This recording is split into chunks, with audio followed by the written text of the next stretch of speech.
피해자분들 중에 내가 이거를 사건화하기는 싫고 내 합의로 사건을 종결하고 싶다, 합의금 먼저 얘기하고 너 이거 꽃뱀 아니야? 이런 상황이라 하더라도요, 그것이 변호사 선임하셔가지고 진행하시는 게 좋을 것 같습니다.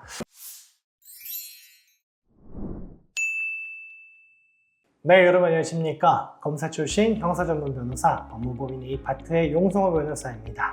오늘은 성범죄 사건 관련해가지고요, 피해자분들 중에 내가 이거를 사건화하기는 싫고 그냥 단순하게 합의로 사건을 종결하고 싶다 라고 말씀 주시는 분들이 많아가지고, 그런데 그런 분들의 공통적인 걱정이 뭐냐, 내가 이거 괜히 고소하지 않고 합의금을 먼저 제시하면 저쪽에서 나를 소위 말하는 꽃뱀으로 몰아갈까, 나중에 이게 사건화 됐을 때 경찰에서 이런 내역들 때문에 나한테 불리하게 사건을 바라보면 어떡할까 걱정하시는 분들이 많은 것 같습니다.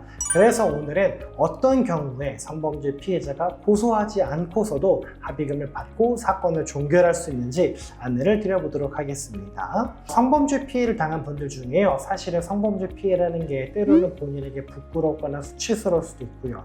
특히나 이거를 경찰에 가서 신고를 하면 경찰이 이렇게 얘기를 해요. 피해자분, 이거 굉장히 중요한 사건입니다. 피해자 진술이 얼마나 일관되고 구체적이냐, 이게 중요하기 때문에 당시에 있었던 일을 최대한 구체적으로 더 자세히 알려주셔야 돼요. 당시에 가해자가 뭐라고 말했나요? 피해자가 뭐라고 대답했더니 가해자가 또 뭐라고 반응했나요? 이런 것들을 최대한 구체적으로 말을 해줘야 됩니다 라고 하면서 내가 떠올리고 싶지 않은 과거들을 계속해서 물어봅니다.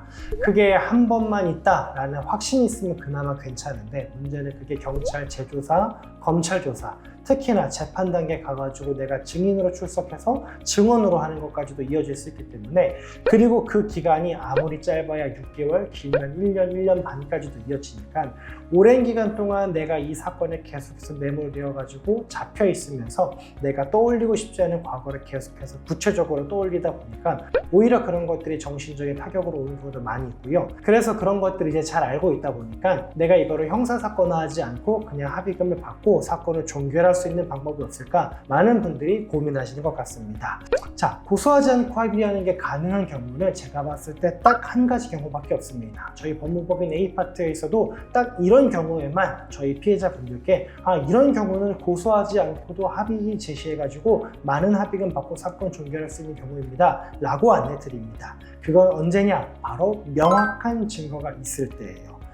일반적으로 성범죄 사건이라는 게요, 객관적인 증거라는 게 존재하지 않습니다. 범행 현장을 비추고 있는 CCTV도 없을 거고요, 주변에서 보고 있는 목격자도 없습니다. 그렇기 때문에 명확한 증거라는 게 없어요. 그래서 고소인 입장에서 내가 이거 고소하겠다라고 얘기를 해도요, 가해자 입장에서는 나 그거 한 적 없다 잡아떼는 경우가 일반적이에요.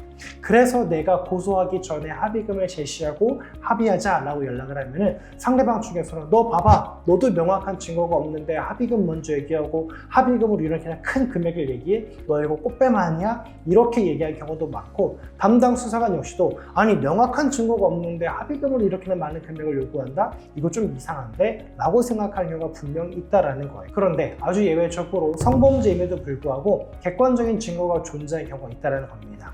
예를 들어서 주변을 비추고 있었던 CCTV에 있었던 경우, 혹은 주변의 지인들, 다른 사람들이 목격하고 있었던 경우, 그렇다라고 한다면 누가 봐도 명확한 증거가 남아있다는 거겠죠. 그래서 그 명확한 증거를 내서 피해자가 처음에 가해자에게 항의를 했을 때 너 그때 나한테 왜 그런 성범죄를 저질렀느냐 라고 항의했을 때 가해자가 피해자의 그런 항의를 듣고 나 정말 너무 미안해, 선처해줘 라고 한다면, 그러면서 먼저 합의하자 라는 얘기까지 하면 더 연락이 없겠죠. 그래서 제가 봤을 때 가장 중요한 첫 번째 요건은 명확한 증거가 있을 때, 그래서 그걸로 인해서 가해자가 본인의 잘못을 인정하면서 합의에 응하겠다라고 하는 경우, 이 두 가지 요건을 충족하는 경우다라고 한다면요, 고소하기 전에도 합의 진행이 가능하다라는 것입니다. 그런데 이렇게 명확한 경우에도 과연 변호사가 필요한가? 라고 물어보시면 네, 저는 오히려 더더욱 변호사가 필요하다라고 말씀을 드리고 싶어요. 크게 두 가지입니다. 첫 번째로는요, 합의만 진행하는 경우에는요, 변호사 선임료가 그렇게나 비싸지 않습니다. 내가 실제로 성범죄 사건 사건으로 고소를 하겠다, 성범죄 사건으로 고소를 당했다, 변호사 선임하려고 하면 몇백만 원, 몇천만 원 들어가는데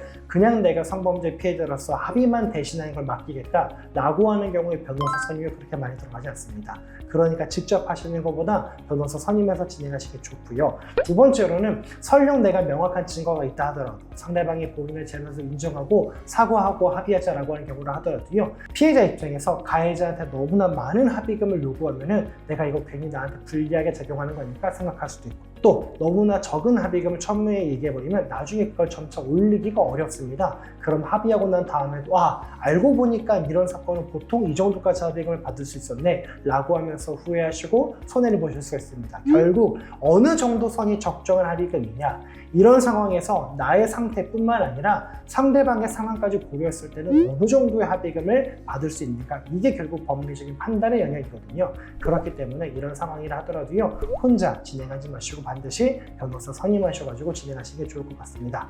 오늘 영상 한번 마무리 지어보도록 하겠습니다. 고소인이 고소하기 전에, 형사사건 진행 전에 합의할 수 있는 경우는 딱 하나, 명확한 증거가 있고 사건 진행 전에 상대방과 사건을 종결하고 싶으신 분들이 있다고 한다면요, 이 영상 보시고 편히 저에게 연락 주시기 바랍니다. 감사합니다.